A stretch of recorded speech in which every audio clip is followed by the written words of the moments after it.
Hello YouTube, so it's Kylie and I'm back again with another story time video for you guys. This is going to be a story time on my labor and delivery. Just to let you guys know, I gave birth 2 years ago, almost 2 years ago, so I'm trying to remember everything. So just bear with me as I try to remember my labor and delivery. So my due date was October 10th, 2014. But Naya was just not trying to come, okay? She just wasn't trying to come out, okay? So literally, I had an appointment October 10th with my OBGYN. Um, well, with my midwife? Yeah, with my midwife. Um, and she was just like, don't, stress yourself out. I know you're anxious or whatever, but just chill. She'll come when she's ready and stuff like that. My grandparents, they have flown into Georgia to, be there for me or whatever. So they were there and everybody was just telling me to relax. I was just extremely, ready to have a baby. I was over being pregnant at this point. So yeah, I still went to school. And yeah, it was just ridiculous. So yeah, the day I went to my appointment, October 10th, which was my due date, the midwife, she swept my membranes. For those of you who don't know what that is basically they just finger you and try to play with you or whatever to somewhat start labor. Right after she swept my membranes, I kind of bled a little, and I also started to cramp. So that was kind of starting labor, but I wasn't getting contractions or anything. I was just cramping up. So yeah, basically, at that appointment, she said if I do not start labor on my own, that she wants me to come in. Basically, she wants me to come in for an induction. So we had set up an induction date, which was October 16th, 2014. So I had made that date for 8 o'clock in the morning. So throughout that whole week, I didn't go to school because of the simple fact that I just didn't want to be in class one day or walk the hallways one day and my water just break. That would have been absolutely crazy. So I just stayed home for that week. But I was still in school.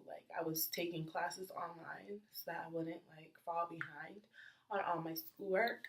So yeah, trying to get into online school was extremely difficult because I went to two high schools. I went to a technical high school and I also went to my regular high school. I went to a technical high school because I had too many credits. So I basically just took an early education and childhood class at this technical high school that was connected to my high school. So yeah, it was kind of difficult to make that work. I basically had to double up on my work because with the technical school, it's not really hands on. I mean, it's not really paperwork. It's hands on work. So you're being graded with working with the kids. They have a daycare in the high school. So that's basically how I was getting graded. So if I wasn't present, they couldn't grade me on that. So they basically just gave me a whole bunch of paperwork and that's how I got graded. My teacher was extremely helpful. She didn't really put too much pressure on me. She was like, if you can't do the work, don't stress yourself. You're fine. She's like, I totally understand. So that was good because I wasn't able to finish the work. But yeah, as far as my high school homeschool, they had a program where if you got pregnant and you were out having a baby, they have a program for you to call in and you talk on the phone, and that's how you learn. Basically, the online class, it wasn't on FaceTime or anything or on the computer. You didn't get work on the computer. You basically just call in, and your high school is supposed to give you the textbooks you need in order to do this work. and basically you're just doing your homework while talking on the phone, and the teacher's just giving a lecture through the phone, and there's like other students. So it was kind of like weird. Like that was just something I wasn't used to, you know? So yeah, but I finished and I was able to graduate on time.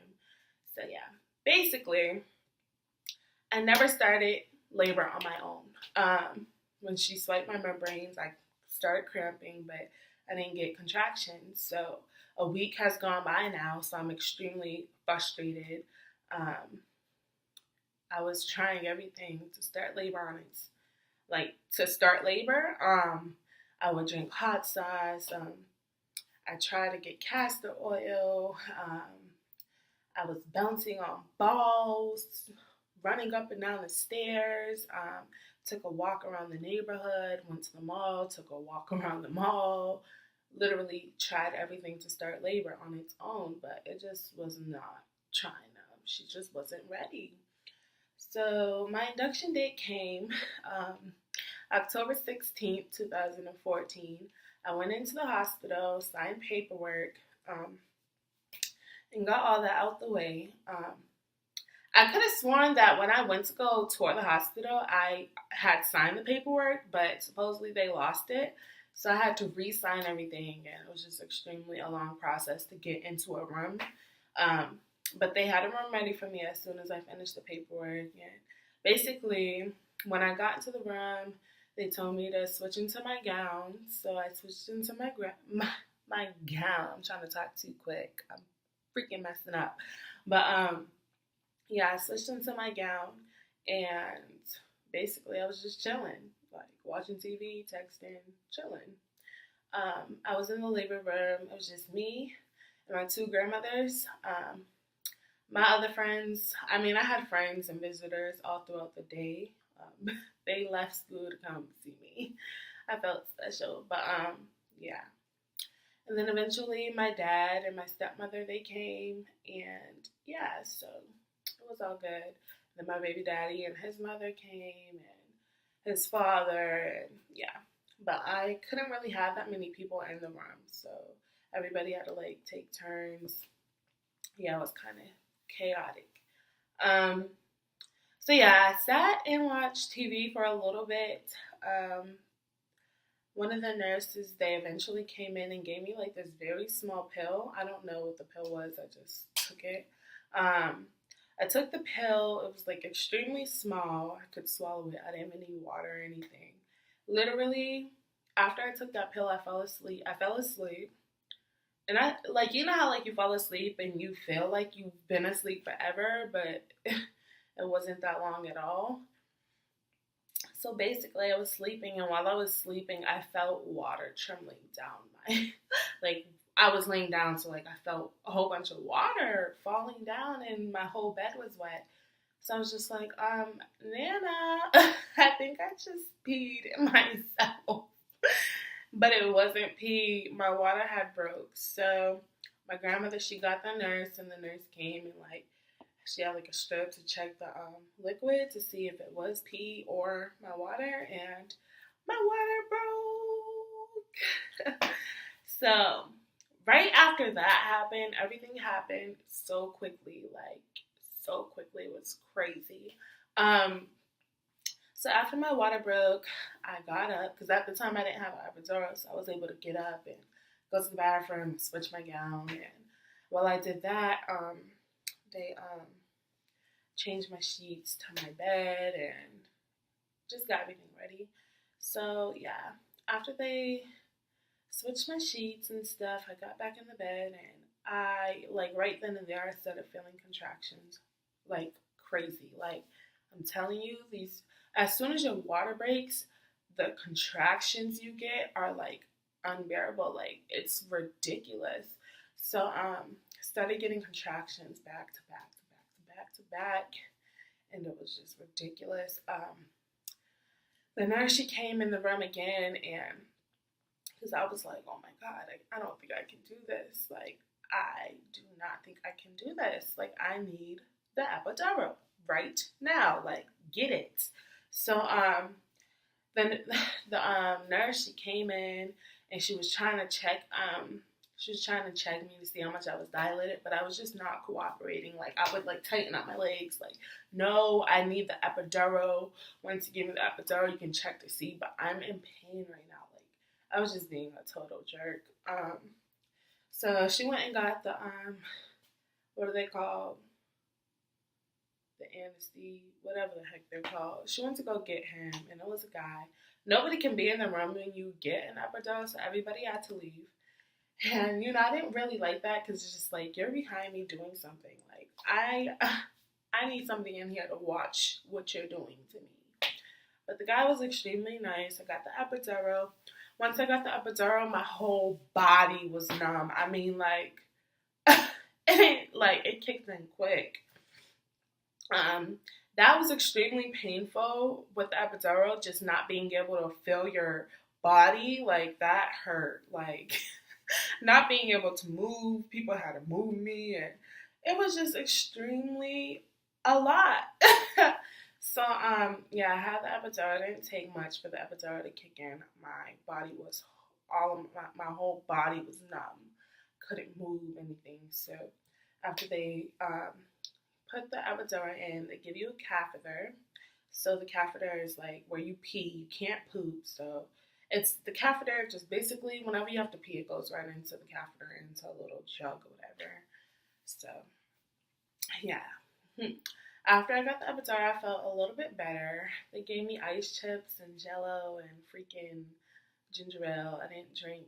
Well, I drank the ginger ale, but like, seriously, I'm freaking starving at this point, okay? I was like, I want McDonald's. Can somebody go get me a McChicken and a goddamn milkshake, please? And thank you. But, yeah, so after I got the epidural, I was pretty chill. People came and visit me, and yeah. So, I want to say I was chilling for about maybe 3 or 4 hours. Every 3 to 4 hours, or maybe every 2 to 3 hours, a nurse would come and check on me to see how dilated I was. So, yeah, I was making progress. I was dilating a lot and extremely quickly.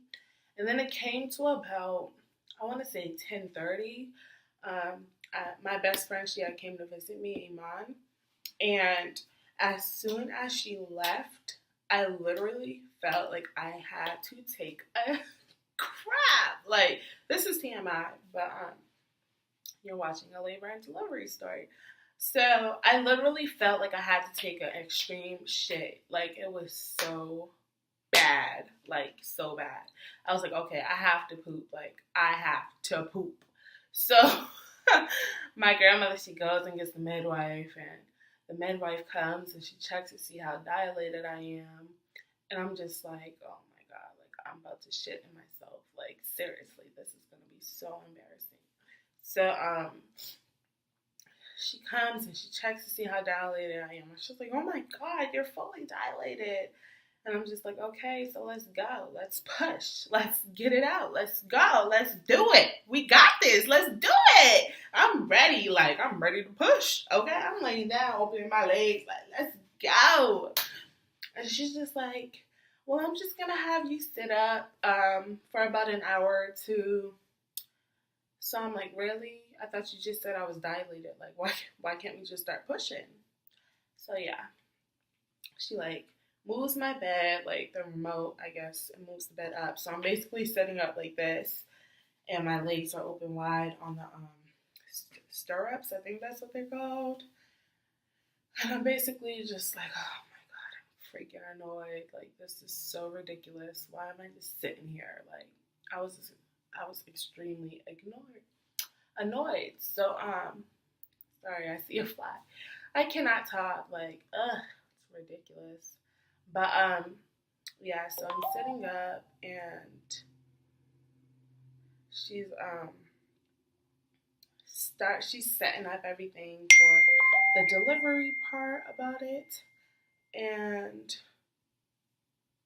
sorry, I keep getting messages. But, she's, like, setting up everything for the delivery part, and I'm just, like, looking at everything, like, oh my God, like, I see scissors. oh my God, is she gonna cut me? Like, what the hell is this stuff? Like, what is it? So I'm like freaking out, just looking at her freaking prepare everything, and I'm just like, oh my God, like I got so scared. But yeah, that was that. So I was up for 2 hours. I sat up for 2 hours straight, and then it was time to push. At this point, it was like, I want to say 11, 11:15 ish. So she lays me back down, and they're like doing practice breaths with me on how to breathe and stuff when you're pushing. So we did a couple of practice pushes, and they were like, oh my God, you're doing so good. You're doing so good. And for those of you who've had a baby before, you guys know what I'm talking about. Like when you're in labor and you're pushing the baby out, and they're like, oh my God, you're doing so good. And you have an epidural, and you're just like, really? I don't feel like I'm doing anything right now. That's how I was just like, okay. They're like, push, push, push. And they're counting. And they're like, okay, push a little harder, push a little harder. You're doing great, you're doing great. And I'm just like, I can't feel nothing. How am I doing good? I can't feel nothing. So I'm pushing, I'm pushing, and I'm pushing, and I'm pushing, and Niall is just not coming out. She is just not coming out. And I'm like, at this point, I've been pushing for 3 hours now. It was like 1 o'clock in the morning. Nah, man, I'm lying to you. I don't know what time it was. I don't even know. I can't even remember what time she was born. But basically, I'm pushing, pushing, pushing, and they're like, good job, keep going, keep going. And I'm just like, okay, like, I'm extremely exhausted right now. I've been pushing for 3 hours straight. Can I get a break? Like, seriously, I was extremely frustrated, so I kept pushing. They like let me breathe for a little bit. Literally, it felt like 5 minutes. And then I'm like, okay, let's start back up again. Let's do this. You got it. So I'm pushing, pushing, pushing. This girl is still not coming out. And at this point, I'm over it. Like, I started crying. I'm like giving up on myself. I'm just like, I cannot do this. Like, I cannot do this.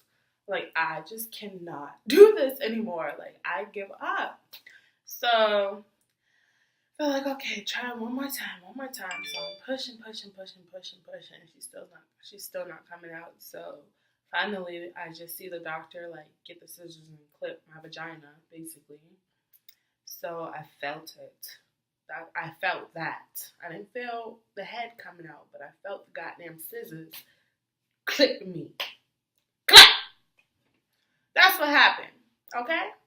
You know, as soon as this doctor or midwife cut me, this girl came right out. Niall slid right out after she cut me. This girl's head was huge. Huge. Literally, as soon as the doctor cut me, Niall was out. And I'm like, okay, I've been pushing for 3 hours for no reason. Y'all should just cut me from the jump. I was so annoyed, okay? So, yeah, my baby came and they put her on my chest. And I was like, my baby, oh my God, I did it. I'm a mother. Like, like I couldn't believe I just had a baby, you know? It's just like, oh my God, this is my baby. Oh my God. It was a miracle. But yeah, that was so amazing. After that, they basically, when you have your baby, you're not worried about what's going on down there. You're just trying to cuddle with your baby. They stitched me. I had to get stitches because she cut me. So yeah, she stitched me up, and then I had to get into a wheelchair. Well, they got Naya ready and stuff, washed her, you know, did what they did. And after that, I got into a wheelchair, and they brought me up to my room that I was going to recover in, basically. So I stayed in the hospital for literally 2 to 3 days. I think it was 3 days, because I had, when you get cut, I think it's called an episiotomy. I don't freaking know these freaking crazy words. Um, but yeah, they brought me up to the room. I had to get into the wheelchair because I had the epidural, so my body was still numb. I couldn't walk or do anything. So yeah, I got into the room and I was just pretty much chilling. I stayed in the hospital by myself. Nobody stayed in the hospital with me after I had Nayel, so that was kind of difficult. I was still in a lot of pain. Even though the nurses were there, they weren't there 24/7. So after I had Nayel, it was kind of like difficult to like try to like breastfeed her and trying to lift her back and put her back in the bassinet that they had. It was just like extremely tough. Like I wish I had somebody there to help me. But yeah, I had Nayel October 17th, 2014. Um, I don't remember the time, but I want to say at 1 o'clock in the morning, like 1:59 or something like that. Yeah, I named her Nayel. But yeah, that's basically my labor and delivery. Um, I was able to go home in 3 days. Nayel passed all her tests. Um, took her a while to do a bowel movement, so that's why I was really in the hospital for an extra day because she didn't take a bowel. Um, so that was extremely frustrating, but she ended up pooping, so that was good. Um, then I went home and had my baby. I was in so much pain. You guys don't understand when you guys have a baby and when you guys have an epidural, when you guys like, even though you have an epidural, you don't feel nothing. After you have your baby and after the epidural wears off, you feel everything. Like, I'm not even kidding. Like, it is like the worst pain ever. Like, I couldn't walk. I didn't pee. It took me forever to take a bowel movement when I got home because I was like so scared that something was gonna tear or something. But yeah, I had my baby girl. She's like the best thing that has ever happened to me. She's about to be 2 and 4 months. Oh my god. But yeah, that is my labor and delivery story. If you guys want to hear another story, give me some options or topics in the comments below. And I will talk to you guys soon. Bye.